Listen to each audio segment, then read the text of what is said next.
Once you change your philosophy, you change your thought pattern. Once you change your thought pattern, you change your attitude. Once you change your attitude, it changes your behavior pattern. And then you go on into some action. As long as you got a sit-down philosophy, you'll have a sit-down thought pattern.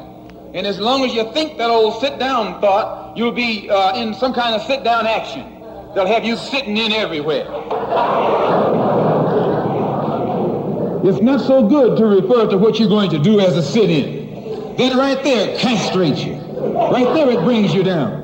What goes with it? Think of the image of someone sitting. An old woman can sit. An old man can sit. A chump can sit. A coward can sit. Anything can sit. Well, you and I have been sitting long enough, and it's time today for us to start doing some standing and some fighting to back that up.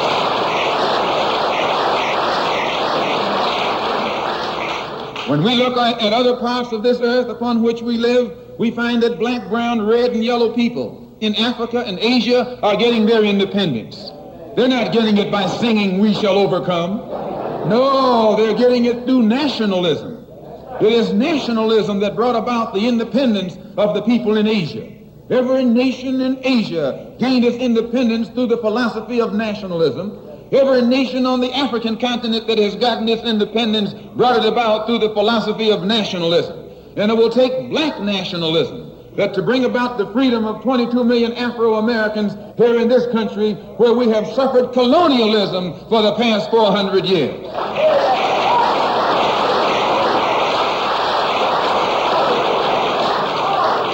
America is just as much a colonial power as England ever was. America is just as much a colonial power as France ever was. In fact, America is more so a colonial power than they, because she's a hypocritical colonial power behind it.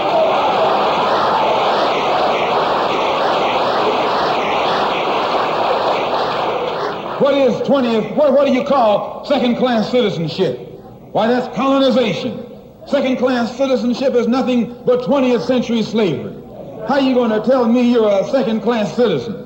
They don't have second-class citizenship in any other government on this earth. They just have slaves and people who are free. Well, this country is a hypocrite. They try and make you think they set you free by calling you a second-class citizen. No, you're nothing but a 20th century slave.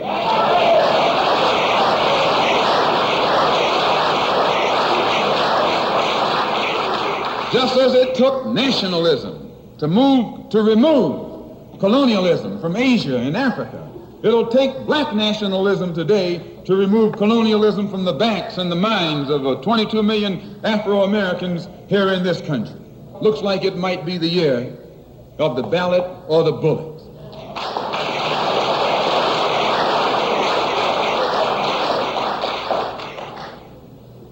Why does it look like it might be the year of the ballot or the bullet? Because Negroes have listened to the trickery and the lies and the false promises of the white man now for too long, and they're fed up. They've become disenchanted. They've become disillusioned. They've become dissatisfied. And all of this has built up frustrations in the black community that makes the black community throughout America today more explosive than all of the atomic bombs the Russians can ever invent. Whenever you got a racial powder keg sitting in your lap, you're in more trouble than if you had an atomic powder keg sitting in your lap. When a racial powder keg goes off, it doesn't care who it knocks out the way. Understand this, it's dangerous. Because what can the white man use now to fool us? After he put down that march on Washington, and you see all through that now, he tricked you, had you marching down to Washington. Yes, had you marching back and forth between the feet of a dead man named Lincoln and another dead man named George Washington, singing "We Shall Overcome."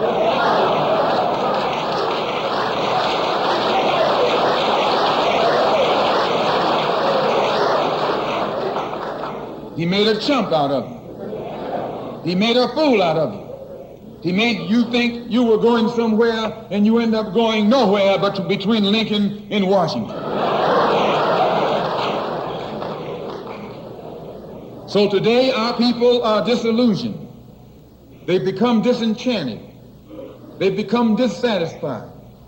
And in their frustrations, they want action.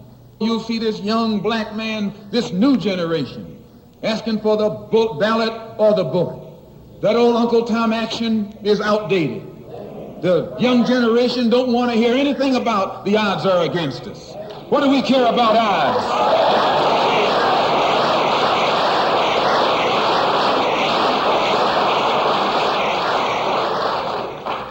When this country here was first being founded, there were 13 colonies.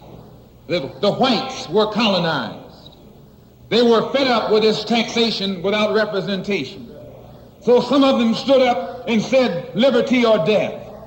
Though I went to a white school over here in Mason, Michigan.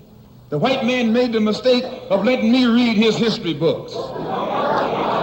He made the mistake of teaching me that Patrick Henry was a patriot.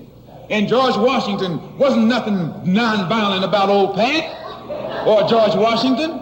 Liberty or death was what brought about the freedom of whites in this country from the English.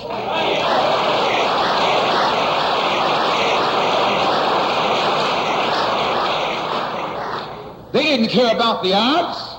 Why, they faced the wrath of the entire British Empire. And in those days, they used to say that the British Empire was so vast and so powerful when the sun would never set on it. This is how big it was. Yet these 13 little scrawny states, tired of taxation without representation, tired of being exploited and oppressed and degraded, told that big British Empire, liberty or death. And here you have 22 million Afro-Americans, black people today, catching more hell than Patrick Henry ever saw.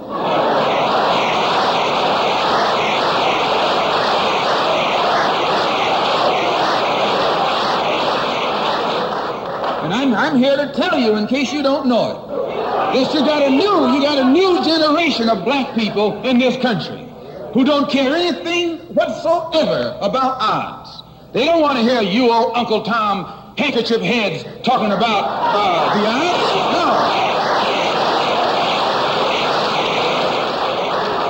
No. This is a new generation. If they're going to draft these young black men and send them over to Korea or South Vietnam to face 800 million Chinese,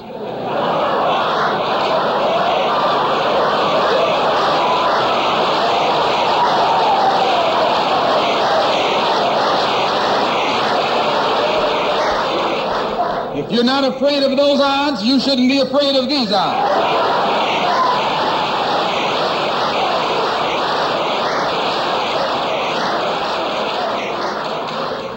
Why does this loom to be such an explosive political year? Because this is the year of politics. This is the year when all of the white politicians are going to come into the Negro community. You never see them until election time. You can't find them until election time. They're going to come in with false promises.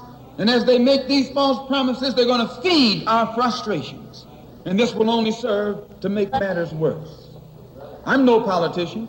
I'm not even a student of politics. I'm not a Republican, nor a Democrat, nor an American, and got sense enough to know it.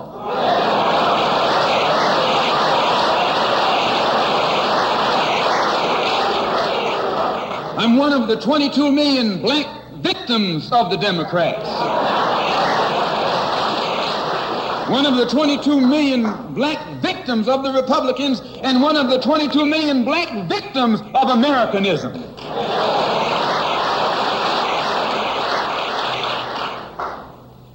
And when I speak, I don't speak as a Democrat or a Republican, nor an American. I speak as a victim of America's so-called democracy. You and I have never seen democracy. All we've seen is hypocrisy.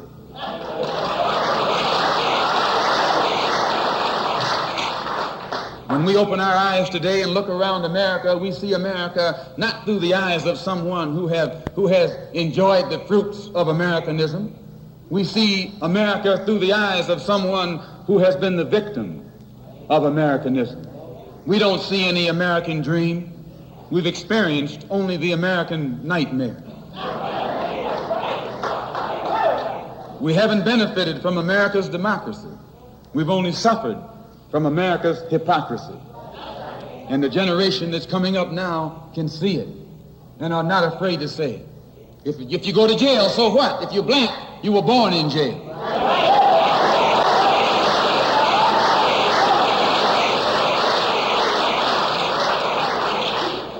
If you black, you were born in jail. In the North as well as the South. Stop talking about the South. Long as you're south of the Canadian border, you're South.